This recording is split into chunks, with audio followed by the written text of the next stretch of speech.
എല്ലാവർക്കും നമസ്കാരം. നമ്മുടെ ഇന്നത്തെ വിഷയം ആക്റ്റീവ 125ൻ്റെ മീറ്ററിൽ തെളിഞ്ഞു കിടക്കുന്ന ഓയിൽ ചേഞ്ച് ഇൻഡിക്കേറ്റർ നമ്മൾ ഓയിൽ മാറ്റിയതിന് ശേഷം എങ്ങനെ റീസെറ്റ് ചെയ്യാം എന്നതിനെക്കുറിച്ചാണ്. അതിനുവേണ്ടി നമ്മൾ ആദ്യം ഇതിൻ്റെ കീ ഓൺ പൊസിഷനിൽ വെക്കാം. വണ്ടി സ്റ്റാർട്ട് ചെയ്യേണ്ട ആവശ്യമില്ല. അതിനുശേഷം നമുക്ക് ഈ ബട്ടൺ ഉപയോഗിച്ച് ഈ മോഡ് മാറ്റി ട്രിപ്പ് എയും ബി അല്ലാതെ കിലോമീറ്റർ മോഡിലേക്ക് മാറ്റണം. ട്രിപ്പ് എ അല്ല വേണ്ടത്, ബി അല്ല വേണ്ടത്, ഈ കിലോമീറ്റർ എന്ന് കാണുന്ന ഈ മോഡിലേക്കാണ് വെക്കേണ്ടത്.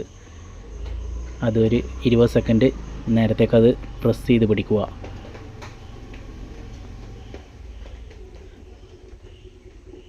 അങ്ങനെ പ്രസ് ചെയ്ത് പിടിച്ചതിന് ശേഷം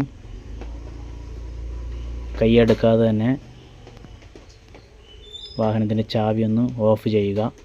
പ്രസ് ചെയ്ത് പിടിച്ചത് ഹോൾഡ് ചെയ്ത് തന്നെ പിടിക്കുക. ചാവി ഓഫ് ചെയ്യുക. പ്രസ് ചെയ്ത് പിടിച്ച് ഹോൾഡ് ചെയ്ത് പിടിക്കുക.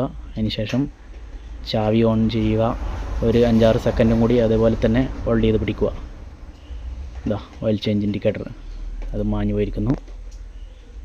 അപ്പോൾ ഓയിൽ ചേഞ്ച് ഇൻഡിക്കേറ്റർ റീസെറ്റായി. ഇനി ഓയിൽ മാറ്റിയതിന് ശേഷം അത് എത്ര കിലോമീറ്ററിലാണ് ഓയിൽ ചേഞ്ച് ചെയ്യേണ്ടതെന്ന് ഇൻ്റർവെല്ല് സെറ്റ് ചെയ്യുന്നത് എങ്ങനെയാണെന്ന് നോക്കാം. വീണ്ടും ഇതേപോലെ കിലോമീറ്റർ മോഡിൽ വെച്ച് പ്രസ് ചെയ്ത് പിടിക്കുക. ഇതാ 500, 1000, 1500, 2000, 2500 ഇതുപോലെ നമുക്ക് എത്ര കിലോമീറ്ററിലാണ് അടുത്ത പ്രാവശ്യം ഓയിൽ മാറ്റേണ്ടതെന്ന് ഇതുപോലെ സെറ്റ് ചെയ്ത് വെക്കാം. വീഡിയോ ഇഷ്ടപ്പെട്ടെങ്കിൽ ലൈക്ക് ചെയ്യുക, ഷെയർ ചെയ്യുക, ചാനൽ സബ്സ്ക്രൈബ് ചെയ്യുക.